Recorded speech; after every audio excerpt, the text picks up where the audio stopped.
Okay, so I love this problem, and I have to do it backwards this way one time, okay, to show you, because this is what everyone always does. They panic on the test. I've got some weird fraction, and this bar is going to swing not at the end like it says, where I know it's 1/3 ml squared because I memorized, or at the middle where it's 1/12 ml squared because we did some problems. I memorized that too. Can I just go from the end and subtract? I'm pretty sure it's no. No, you can't.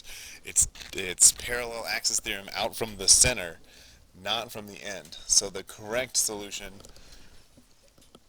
that you should try is from, we're in sixths, so let's say 3L over 6. At 3L over 6, I equals 1/12. We proved that last time, ml squared. And then so we parallel axis 1/12 ml squared plus m, and then the difference here from 3/6 is 2/6. So it's 2L over 6 squared. Okay, and we're adding, and that's how we get, so we get ml squared 3 over 36 plus 4 over 36. So yes, this could be a multiple choice problem where you get 7 over 36 ml squared. Here, I'll write it down here. Ml squared in like 90 seconds. Okay, that's how that's supposed to go, and they'll do that. They'll ask, it's a rod. It's really easy. You've memorized parallel axis theorem, right? Where you can just do m times the distance you shifted the axis. We'll call that delta x squared. You add that. If you can add fractions fast, which you better be able to do in AP Physics, then that's it. So, can you, or even why can you not, just go from the end? Okay, at this axis, here in green, I know it's 1/3 ml squared. A lot of times we have these rod pendulums that swing. Okay, I just hold a meter stick by its end, and it's only 1/3. And we did, as an example, we moved parallel axis out to the end, or you can just integrate from there, and it's really from the integrals that these are all derived. Why can't I subtract m, like I'm moving the axis back, right? So can't I take L over 6 squared and subtract it? That's a 6.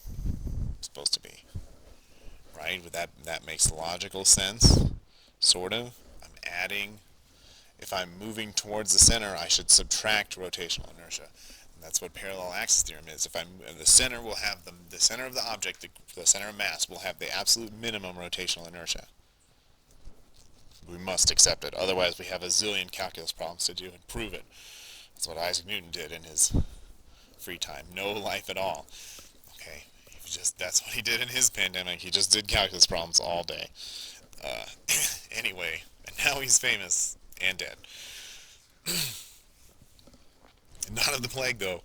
Anyway, so logically, shouldn't you just be able to move back? Well, oh dear. If I multiply 3 times 12 on both sides, 1/3 times 12, over 36, minus, I square that, 1 over 36. No, it didn't work.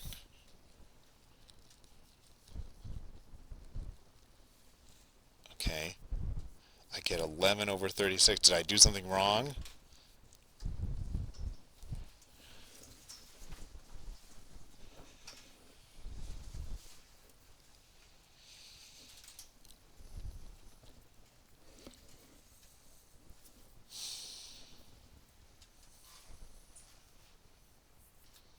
I did do something wrong. I didn't understand that. It's taken me years and years. I didn't understand the integral calculus procedure quite right. Okay, you cannot just subtract. If you use parallel axis theorem, you must start from the center and move out. That's the only way it works. Okay, and the problem is the constant of integration. When you started at the center, you had zero constant because you're wrapping yourself around r equals 0. It's right there. Okay, when I go to integrate from here, I have this whole thing out there and I did this, but so the right side only. And if I try to shift it in, look at that. I just tried to subtract, shifting in from here. I didn't reflect how that other side is shortened. Right? I would have to, if I was doing an integral, I would also shrink this original chunk. There's no need to do that when you start it at the center because it's already as small as possible. But I can't simply subtract.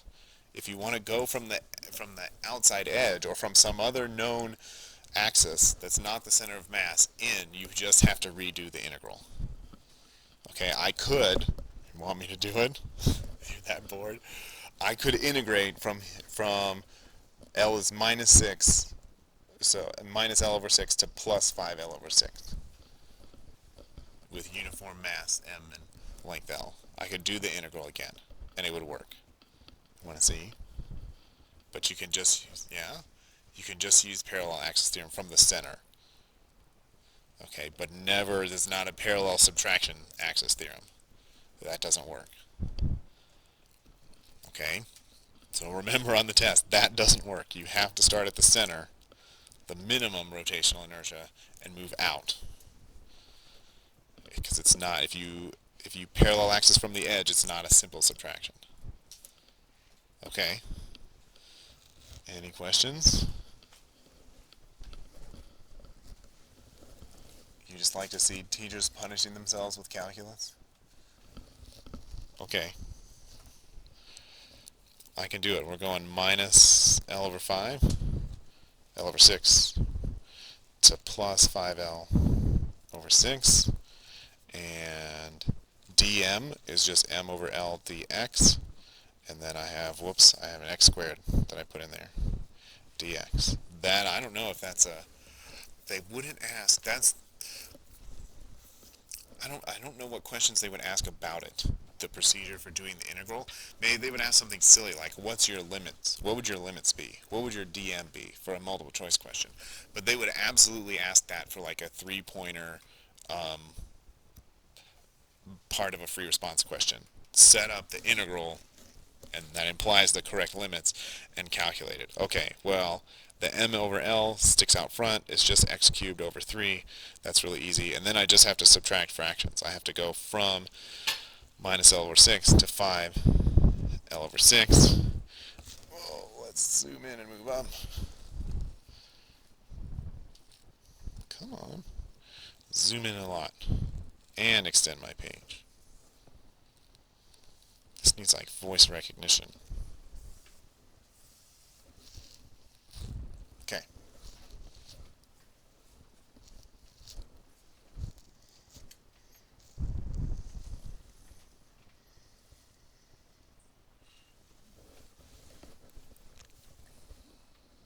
Okay. Final minus initial. M over 3L times, oh, I have to cube these. Man. Yeah, 125 over 216. Oh, it is going to simplify. Minus 1 over 216. Oh, my word. And then L cubed. Yeah, 124. Does that divide by 6 as a bunch? It looks like it should. We should be L squared. Oh, and then I divide by 3. Oh, let's see. Okay. 124 has to divide by 3, doesn't it? Oh, no, it doesn't. Wait. 6, 7, no, it doesn't. No. Okay.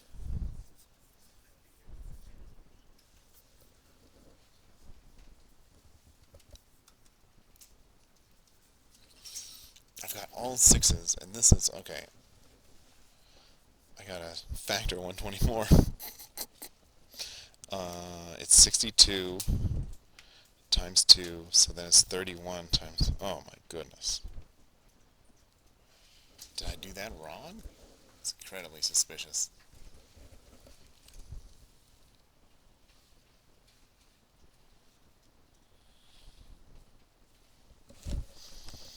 That can't be right. Sure. Oh, it is plus. That's right, because it's negative cubed. Save my bacon. It's 126. Oh, okay. Makes it a little better. 126.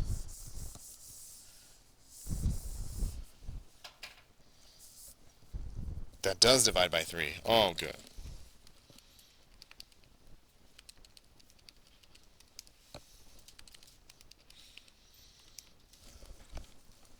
Okay. So that's 42. I at least lose my 3. It's still over 216.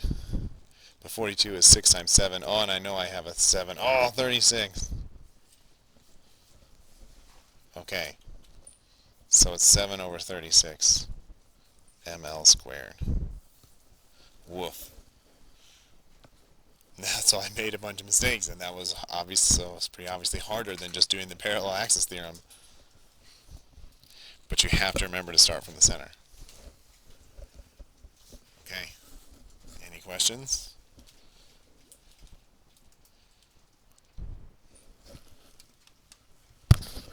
Let's see.